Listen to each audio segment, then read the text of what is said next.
সর্বোচ্চ কেজি প্রতি 1 টাকা করে লাভ করতে পারবেন। ব্যবসায়ীদের মধ্যে এখনো একটা জিনিস কেমন জানি লুকোচুরি খেলতেছে। আমরা শিক্ষার্থীরা হচ্ছে সকালে গত 3 দিন থেকে আমরা বাজারগুলো মনিটরিং করছি এবং আজকেও আমাদের একটা টিম নিয়ে আমরা চলে এসেছি এই আড়তগুলাতে।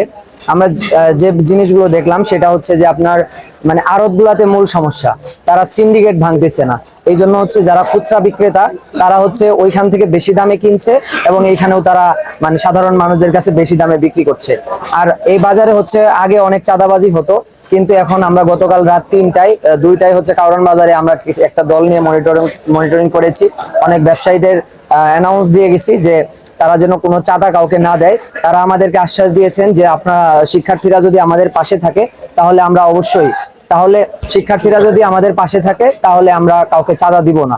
আর ওরা অলরেডি এইখানে অনেক ব্যবসায়ীরা চাঁদা দিচ্ছে না, আমরা এটা কনফার্ম হয়েছি, অনেক মানুষদের কাছে শুনেছি। আর আমরা হচ্ছে আজকে আলুর বাজারটা দেখলাম, আজকে আলুর প্রতি কেজি 54 টাকা রাখা হচ্ছে, তারা হচ্ছে কিনেছে 50 টাকা করে। আমরা আপাতত আজকের জন্য আমরা বলেছি যে আপনারা সর্বোচ্চ কেজি প্রতি 1 টাকা করে লাভ করতে পারবেন। আমরা 1 টাকা করে লাভ করার জন্য তাদের বলেছি, তারা আমাদেরকে বলেছেন যে ঠিক আছে আমরা 1 টাকা করেই লাভ করব। এখন ওরা আমাদেরকে যে কথাটা, ব্যবসায় সাধারণ বিক্রেতারা যে কথাটা আমাদেরকে জানিয়েছেন সেটা হচ্ছে যে ওরা যদি ওই আড়ত মালিকদের কাছ থেকে যদি কম টাকায় কিনতে পারে তারাও সাধারণ বিক্রেতাদের কাছে কম টাকায় বিক্রি করবে। আর আমরা শিক্ষার্থীরা সারা বাংলাদেশে চাই সব জায়গায় মনিটরিং করা হবে, পর্যায়ক্রমে আমরাও করব যেন আমাদের সাধারণ মানুষ 3 বেলা খেয়ে সুন্দর মতো বাঁচতে পারে। আমরা সেই ব্যবস্থা করব, এরকম মাঠ আমরা তৈরি করব। এবং সবাই হচ্ছে আমাদেরকে সহযোগিতা করছেন, প্রতিটা ব্যবসায়ীরা আমাদেরকে উৎসাহিত করেছেন যেন আমরা হচ্ছে প্রতিনিয়ত মনিটরিং করি এবং বাজারে যে সমস্যাগুলো হচ্ছে তারা আমাদেরকে জানাচ্ছেন। আমরা শিক্ষার্থীরা সবাই মিলে প্রতিনিয়ত আসব এবং তাদের সমস্যাগুলো দেখব এবং আমরা যেভাবে সমাধান করার চেষ্টা আমরা সেভাবেই করব। এবং আমাদের উপর আমাদের সেনাবাহিনীরা আছেন, কোনো যদি আইনগত কোনো আমাদের দরকার হয় তাহলে সেনাবাহিনীরা আমাদেরকে জানাইতে বলেছেন, আমরা জানাবো।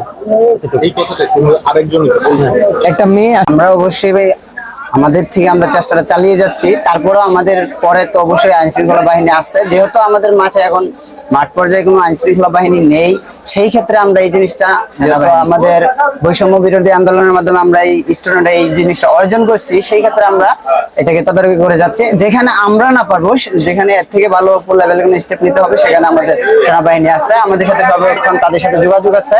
বলা আছে যে আমাদের যে কোনো জায়গায় কোনো প্রয়োজনে আমরা তাদেরকে সর্বক্ষণ আমরা পাশে পাচ্ছি। আমরা দেখতে পাচ্ছি যে প্রতিটা কাজে আমরা তাদেরকে পাশে পাচ্ছি। যেমন ধরেন আপনার রাস্তার ট্রাফিকের সময় যদি কোনো প্রবলেম হচ্ছে তাদেরকে পাচ্ছি। তারপরে যে এখন আমরা যেটা জানি যে রাতের যে একটা হট্টগোল, আমরা দেখছি যে প্রতিটা রাতে আমরা রাত বিরাতে অনেক জায়গায় স্টুডেন্ট থাকতেছে, অনেক জায়গায় অনেকেরই ধরতে পারতেছি। কিন্তু আমরা একটা জিনিস সব থেকে ভালো লাগতেছে যে সেনাবাহিনী আমাদেরকে পুরোপুরি সাপোর্টটা দিচ্ছে, যেমন আমরা যত রাতেই ফোন করি না কেন আমরা পেয়ে যাচ্ছি। হ্যাঁ, বাজারে যে অনিয়মটা হচ্ছে, আমি একটা জিনিস যেটা দেখতে পাচ্ছি যে আমি দেখছি যে ব্যবসায়ীদের মধ্যে এখনো একটা জিনিস কেমন জানি লুকোচুরি খেলতেছে।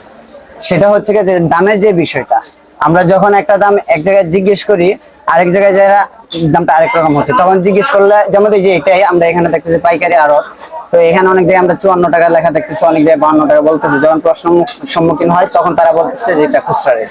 তো আমরা তো জানি এটা একটা পাইকারি আড়ত, তো পাইকারি আড়তে পাইকারি রেটটাই থাকবে, এটা আমি যতটুকু বুঝি, কিন্তু সেখানে তারা খুচরা বলে চালিয়ে দিচ্ছে। আমার নাম হচ্ছে রায়হান আহমেদ রাজু, আমি হচ্ছে ঢাকা ওরিয়েন্টাল কলেজ তেজগাঁও। আইমানাদীপ ধানমন্ডি আইডিয়াল কলেজ। আমরা দেখেছি যে গত মানে 5ই আগস্টের আগে আমাদের যে সরকারের ভোক্তা অধিকার পরিষদ ছিল তারা কিন্তু সংগঠন ছিল, ভোক্তা অধিকার সংগঠন অধিদপ্তর যারা ছিল, সংরক্ষণ অধিদপ্তর যারা ছিল, ওরা কিন্তু এই কাজটাতে ব্যর্থ হয়েছে এবং এরা যারা টহল দিচ্ছে, আমরা শিক্ষার্থীরা যেভাবে কাজ করতেছি তাদের মাঠ পর্যায়ে ওইভাবে পাচ্ছি না।